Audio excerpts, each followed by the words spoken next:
मैं Sanjeev Kumar Bhardwaj, lecturer economics इन Delhi government, already PG इन 9 subject. मेरे पास काफ़ी कॉल आती हैं गार्जियंस की भी और हमारे जो स्टूडेंट हैं उनकी भी, कि सर आप इस तरह की बनाई वीडियो एक, जिससे हम अच्छे मार्क्स लेकर आएँ, अच्छी परफॉर्मेंस दें, हमारा करियर बने, हमारा भविष्य अच्छा हो, गोल्डन हो हमारा। तो आज की वीडियो मेरी इसी पर डिपेंड है।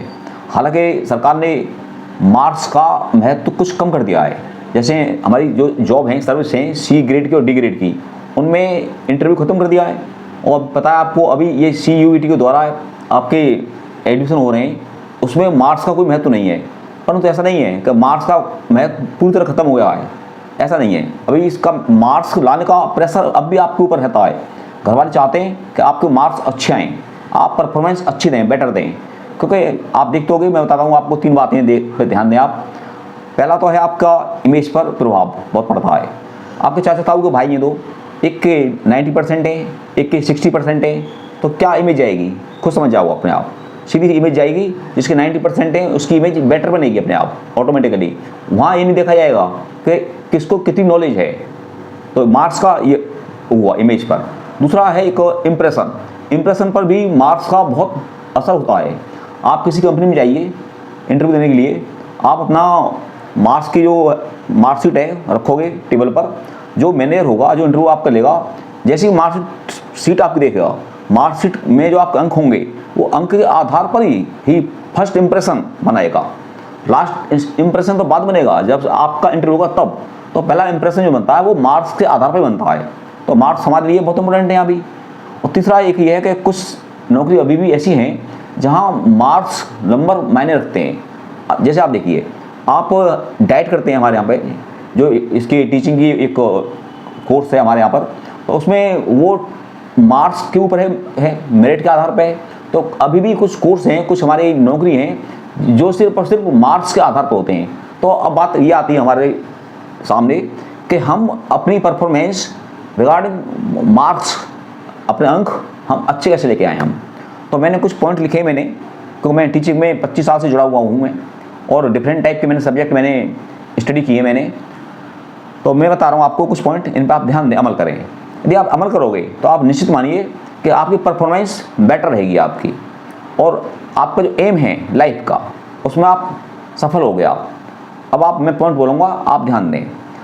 पहला, आप अपनी स्टडी हमेशा रेगुलर रखें। कुछ ऐसे होते हैं अपनी स्टडी रेगुलर नहीं रखते। तो सबसे इम्पोर्टेंट बात तो यही है, स्टडी हमेशा होनी चाहिए, वो होनी चाहिए रेगुलर। दूसरी बात, आपकी स्टडी जो करें आप, वो करें डीप स्टडी करें।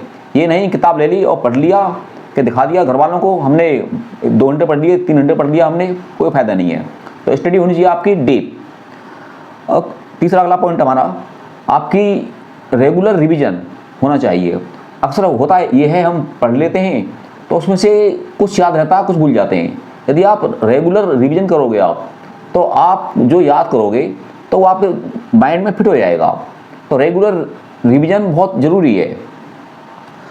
फिर उसके बाद क्या करोगे आप, जो भी आपके इम्पोर्टेंट पॉइंट हैं उनको आप अंडरलाइन करें।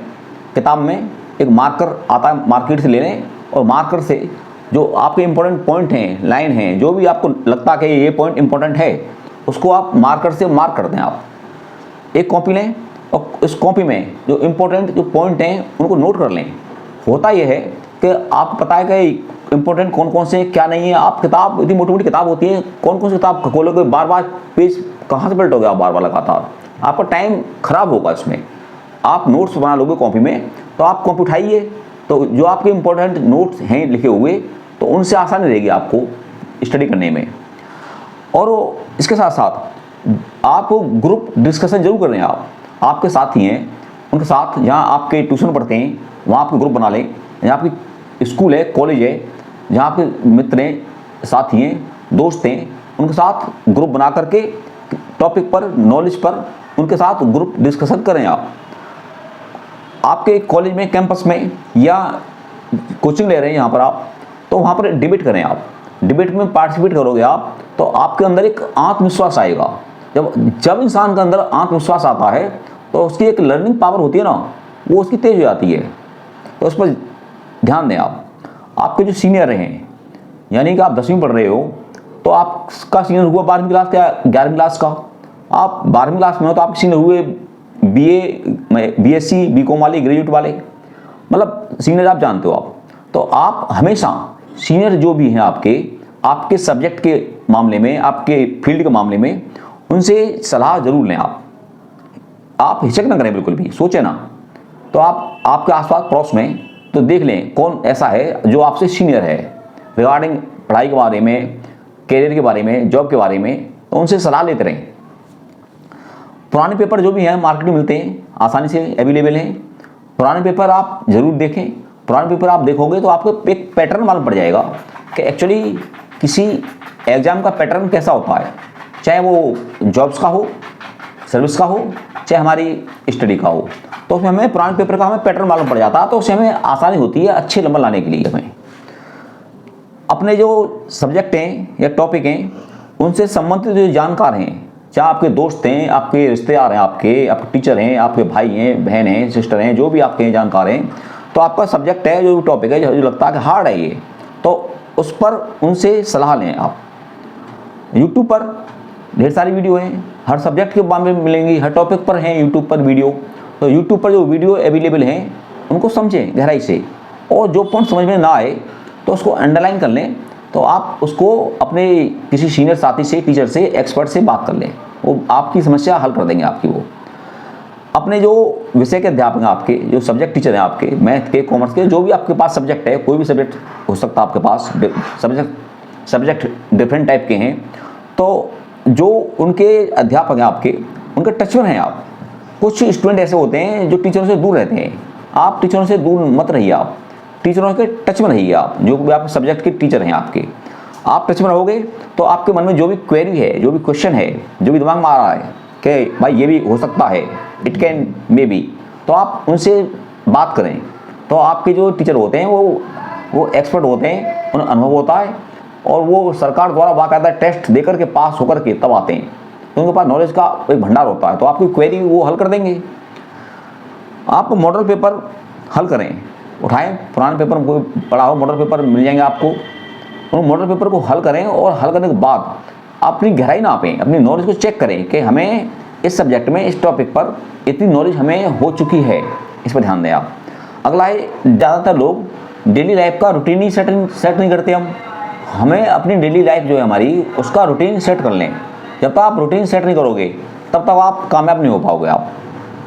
अगला, जो भी आपके एक्सपर्ट हैं उनसे आप सलाह लें, और आप सलाह लेने के दौरान अपने नॉलेज लेने में संकोच न करें। ये न सोचें कि अरे ये मेरे बारे में क्या सोचेगा।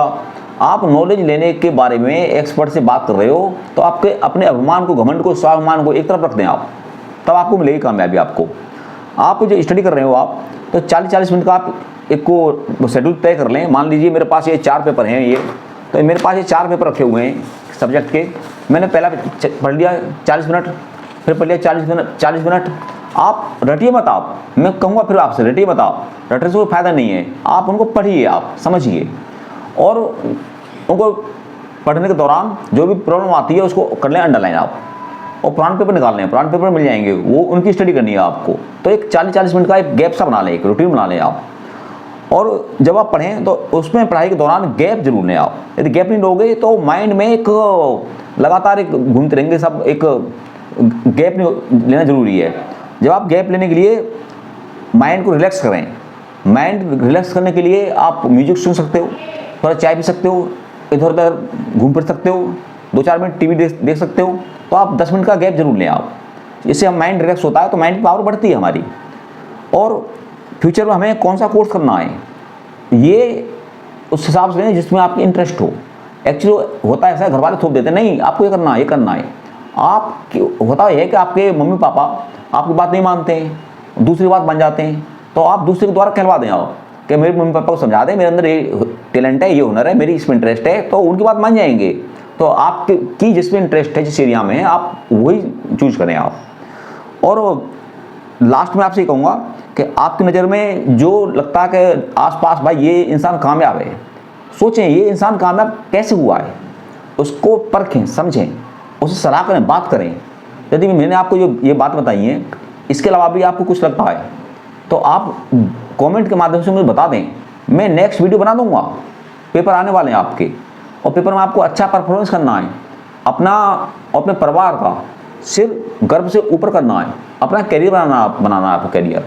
और मैं एक बात जरूर कहूँगा आपसे, गलत संगत छोड़ दे, गलत संगत से कोई फायदा नहीं, गलत संगत से आप पर गलत प्रभाव पड़ेगा। B positive,